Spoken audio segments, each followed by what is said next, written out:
Terima kasih telah mengklik video ini. Di episode sebelumnya, kita sudah membahas kisah tentang Antikristus dan kedatangan Kristus yang kedua kalinya, sampai dengan hari penghakiman. Di episode kali ini, kita akan melanjutkan membahas kisah menarik lainnya. Tetapi sebelum itu, jangan lupa untuk subscribe channel ini, supaya bisa lebih berkembang lagi ke depannya. Dan nyalakan loncengnya, agar kalian tidak ketinggalan video terbaru dari kami. Tanpa berlama-lama, langsung saja kita masuk ke dalam kisahnya. Ini dia kisah neraka dan surga.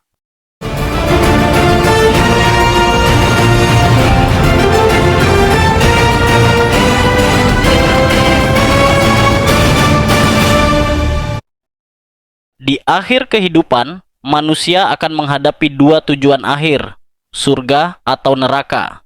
Dua tempat yang sangat berbeda, namun sangat nyata menurut Alkitab.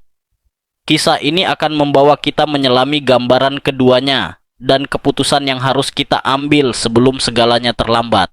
Ada saatnya semua manusia akan dibangkitkan dan dihakimi.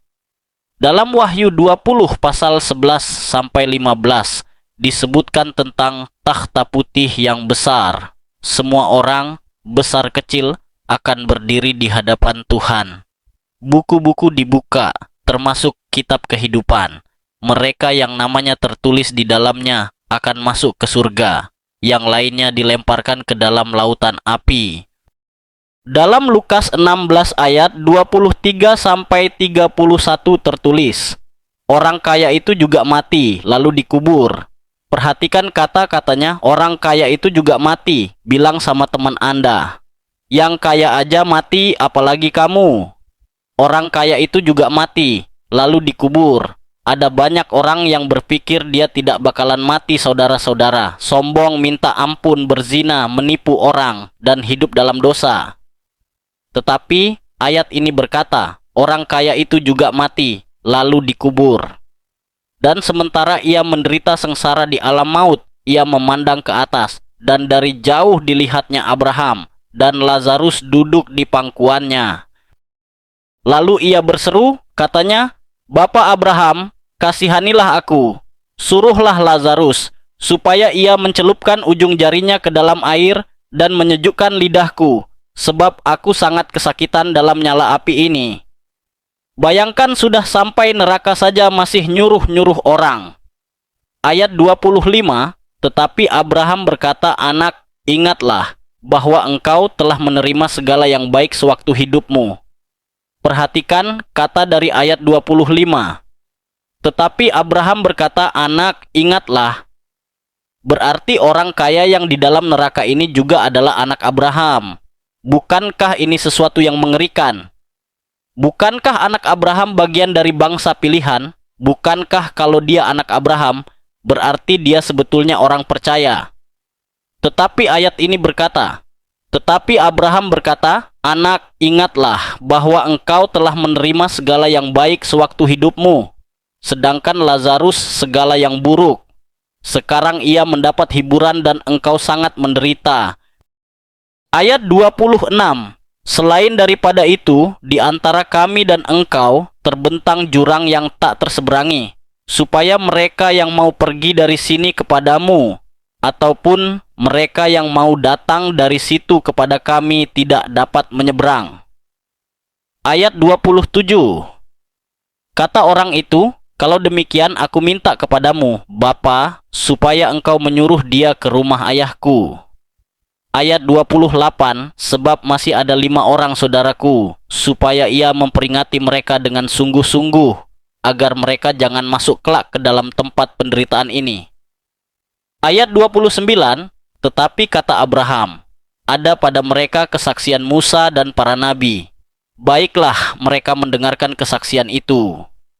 Ayat 30, jawab orang itu, tidak, Bapak Abraham, tetapi jika ada seorang yang datang dari antara orang mati kepada mereka, mereka akan bertobat. Ayat 31, kata Abraham kepadanya, jika mereka tidak mendengarkan kesaksian Musa dan para nabi, mereka tidak juga akan mau diyakinkan, sekalipun oleh seorang yang bangkit dari antara orang mati. Perhatikan ayat ke-30. Jawab orang itu, tidak, Bapak Abraham.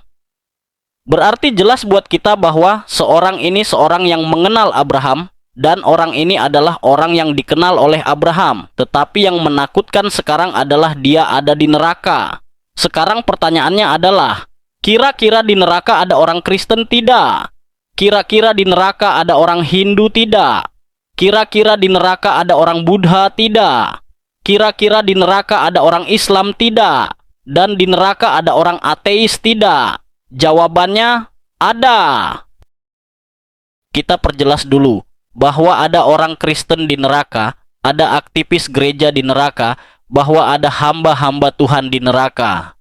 Dan jika kalian bertanya kenapa begitu, bukankah Alkitab bilang pada akhir zaman akan ada orang berkata, aku sudah bernubuat demi namamu, aku sudah usir setan demi namamu, aku sudah sembuhkan orang sakit demi namamu. Tetapi Tuhan Yesus berkata, aku tidak mengenal kamu. Jadi buat kalian jangan main-main dengan Tuhan Yesus.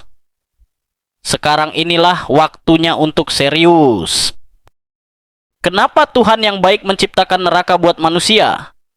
Matius 25 ayat 41 bilang begini, dan ia, maksudnya Tuhan Yesus, akan berkata juga kepada mereka yang di sebelah kirinya, enyahlah dari hadapanku, hai kamu orang-orang terkutuk, enyahlah ke dalam api yang kekal yang telah sedia untuk iblis dan malaikat-malaikatnya, untuk iblis dan pengikut-pengikutnya.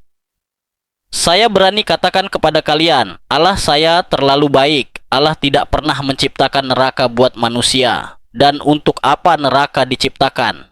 Neraka diciptakan sesuai dengan apa yang Alkitab katakan untuk iblis dan pengikut-pengikutnya.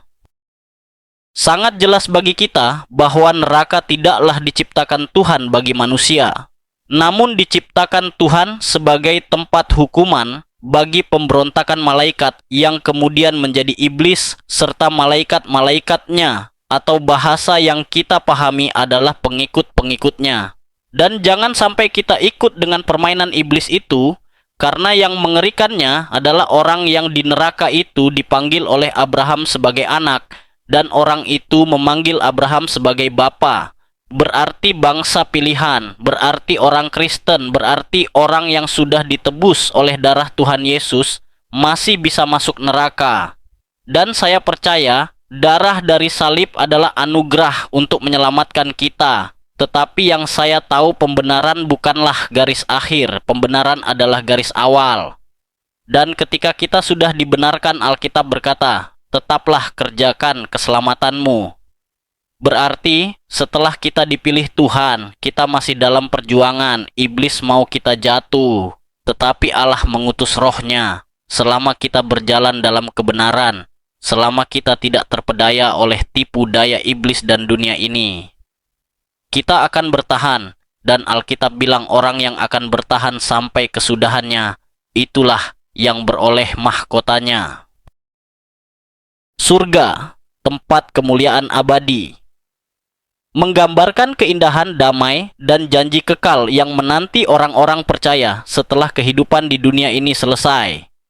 Surga adalah tempat yang disediakan Tuhan bagi orang-orang yang percaya dan setia kepadanya. Bukan sekadar tempat penuh keindahan, tetapi tempat di mana Allah sendiri tinggal bersama umatnya. Dalam Alkitab, khususnya Wahyu 21 ayat 1-4, digambarkan bahwa Ia akan menghapus segala air mata dari mata mereka, dan maut tidak akan ada lagi. Tidak akan ada lagi perkabungan, atau ratap tangis, atau duka cita, sebab segala sesuatu yang lama itu telah berlalu.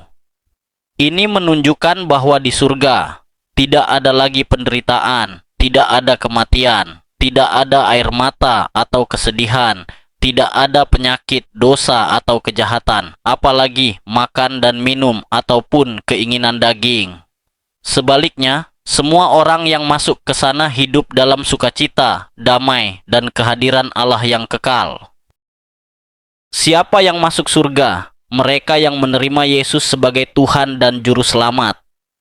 Mereka yang hidup dalam pertobatan dan ketaatan kepada firman Tuhan. Mereka yang namanya tertulis dalam kitab kehidupan, Wahyu 20 ayat 15. Surga bukan hasil usaha baik semata, tetapi anugerah Allah yang diterima melalui iman kepada Kristus. Efesus 2 ayat 8-9. Surga adalah tujuan utama orang percaya. Itu adalah tempat pengharapan dan penghiburan bagi semua yang tetap setia meskipun hidup di dunia penuh penderitaan. Surga bukan mimpi, melainkan janji. Dan janji itu hanya bisa didapat jika kita memilih untuk hidup dalam Kristus sekarang. Begitulah kisah kita hari ini, kisah gambaran surga dan neraka. Bagaimana menurut kalian? Silahkan komentar untuk memberikan pendapat kalian. Dan jangan lupa untuk subscribe channel ini supaya bisa lebih berkembang lagi ke depannya. Dan nyalakan loncengnya agar kalian tidak ketinggalan video terbaru dari kami. Terima kasih telah menonton sampai habis. Sampai jumpa di episode selanjutnya.